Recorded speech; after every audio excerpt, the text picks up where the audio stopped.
আজ বানিয়ে নিলাম নতুন আলু দিয়ে ডিমের ঝোল।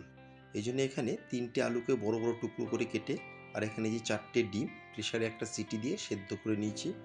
এখানে ডিমের খোসা ছাড়িয়ে ছুরি দিয়ে একটু কাট করে নিচ্ছি যাতে ভিতরে মশলাপাতি যায়।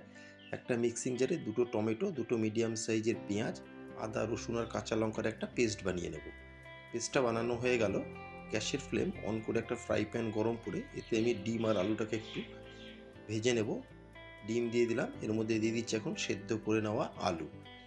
পরিমাণ মতো নুন হলুদ দিয়ে আমি আলু আর ডিমগুলোকে লালচে করে ভেজে নেব। গ্যাসের ফ্লেম মিডিয়ামে রেখে আমি নুন আর হলুদ দিয়ে আলুগুলোকে নেড়ে চেড়ে বেশ লালচে করে ভেজে নিয়েছি। ভেজে নেওয়া আলুগুলোকে একটা প্লেটে তুলে নিচ্ছি।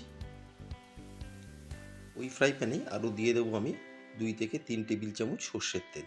তেলকে গরম করে এখন ফোড়নে দিয়ে দিলাম গোটা গরম মশলা, গোটা জিরে আর তেজপাতা দিয়ে ফোড়নকে কষিয়ে নিয়ে এখন দিয়ে দিচ্ছি টমেটো, পেঁয়াজ, আদা রসুন আর কাঁচা লঙ্কার পেস্ট দিয়ে ভালো মতন কষিয়ে নিয়ে এখন দিয়ে দিচ্ছি কিছু গুঁড়ো মশলা, পরিমাণ মতন জিরের গুঁড়ো, ধনের গুঁড়ো, লঙ্কার গুঁড়ো আর হলুদ দিয়ে মশলাকে ভালো মতন কষিয়ে নিয়েছি।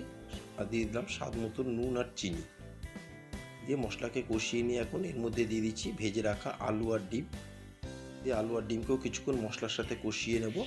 এতে করে আলু আর ডিমের ভিতরে কিন্তু খুব ভালো মতন মশলাগুলো যাবে। দিয়ে এখন পরিমাণ মতন উষ্ণ গরম জল দিয়ে একটা কভার দিয়ে 7 থেকে 10 মিনিট ঝোলকে ফুটিয়ে নিয়েছি। এখন কভার তুলে এতে দিয়ে দিচ্ছি 1/2 টেবিল চামচ গরম মশলার গুঁড়ো আর কিছুটা দিয়ে দিলাম ফ্রেশ কুচনো ধনে পাতা দিয়ে আরও 1 থেকে 1.5 মিনিট রান্না করে নিলাম। তৈরি হয়ে গেল নতুন আলু দিয়ে ডিমের ঝোল।